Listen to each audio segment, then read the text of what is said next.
Hello, it's Nikki. How are you doing? So today I want to give you full permission to be who you are, show up as you exactly in the age and stage where you are at right now. And I've got a real life example. I've been watching too much Bluey with my daughter. For real life example about why this is important, why this is really key. So back in 2019, I had a 3-week-old and a 4-year-old. Matt was at work. I also was in Pizza Express. That's a really important part of the conversation. I was in Pizza Express.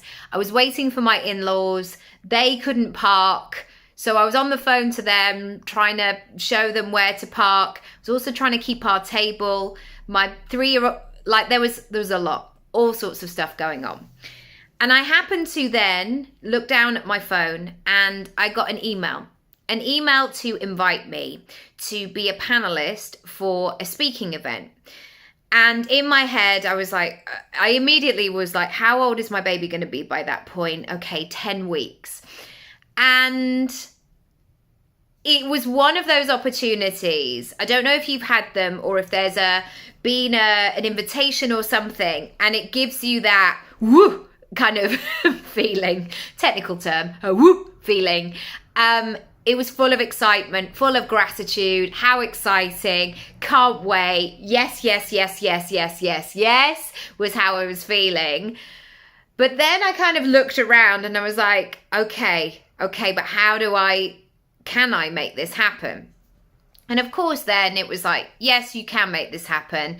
And in the end, I did. And I took my mum and it was brilliant. She got to hang out in the green room with the goodie bags and the baba. And I did this panel for half an hour. And the company was so supportive, so brilliant. You know, when companies say like women supporting women and we'll help you and we fully appreciate new mums. And even though I wasn't a new mum, but I had a new baby, they couldn't have been more amazing. Why am I telling you this? Because sometimes we have to trust what we know about ourselves, our information, our skill, our expertise, our point of view, and why it's important. Because in that moment when I look down, I am going to be very honest here. I was like, one of the first things was like, what am I going to wear? I didn't fit into any of my smart things. I didn't fit into them at 3 weeks postpartum, let alone 10 weeks. I just wasn't in that headspace. And I really kind of started to complicating it. And I also went to a place of what if I'm not perfect? That's interesting, isn't it? And interesting that I'm sharing that with you. That feels like something I should take to a therapist. But I went into I've got to make everything great. And then I had a chat and I booked the gig and I signed the contract and all of that. And whilst I was getting ready on the day, it was a moment of planning what I was going to say and making sure that I was going to show up. But the overriding feeling and intention I had was to show up imperfectly and open up this space. Now, the people that I was on a panel with were incredibly impressive, had raised a lot of money, had built media companies, had teams of hundreds of staff, and the caliber was like they had the stats.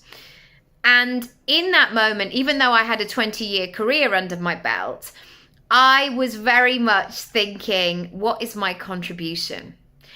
And I realized that my contribution was to be a representation of a mum postpartum, 10 weeks, with a 4-year-old as well, who was tired, who was trying to be the best mum that she could be. And makes me emotional. Trying to be the best mum that I could be. Trying to heal after a second C-section. And yet, had a wealth of experience and stories and compassion and scars and challenges and successes under her belt. And I was also somebody in that moment that could hold space for people who could get, who got it, who was still ambitious, who still wanted to do all of these things, who still wanted to and needed to be in the conversation of money. And this is what it was about, this speaking opportunity. It was called the Women's Wealth Summit by Stylist Magazine and NatWest. It was all about money. It wasn't just about like, create a vision board. It was, how do we get paid for this? How do we close the payment gap? And when I look back, that was exactly where I needed to be. I needed to be sitting on that panel explaining to people I'd just had a baby. I needed to be there with my trousers that didn't do up, so I had a hair bobble wrapped around them, hoping that they wouldn't ping open at a tricky moment. But what those people got from me on that day, and it led to many client inquiries and people working with me, and this is why I always talk about your speaking and your visibility. You never know who's watching. You never know who's in the room, who needs what you have to offer. My vulnerability, my openness, welcome that in other people. The fact that I was showing up imperfectly and exactly where I was at meant that other people did. And what happened amongst these 4 panelists and the host, Jerry Healy, we had a real conversation, a conversation that flowed, that was difficult, that not difficult, but was not glossy. And it was beautiful. It was so amazing. And I love that potential in a room.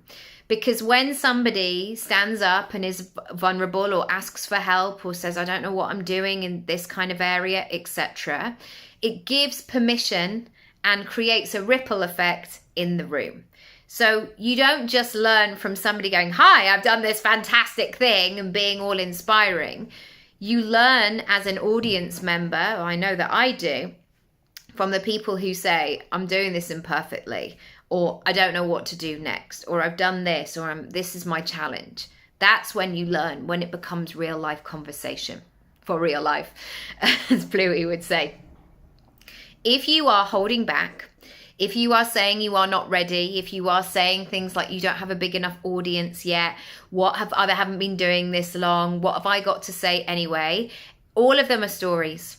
They're stories. Because I imagine that if you are attracted to this kind of conversation in terms of speaking, you are speaking like this in your everyday life.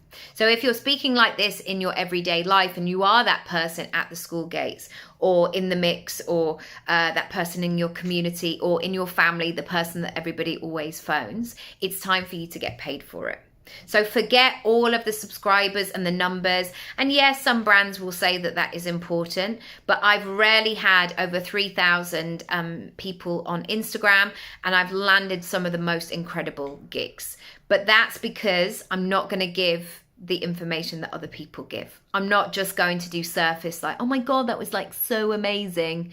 I'm not going to do it. Not going to do it. You're going to get grit. You're going to get edge. You're going to get truth and support. If you want to find out more about Speak Up, come on over, come and play, and I'll see you in there. Lots of love. Bye.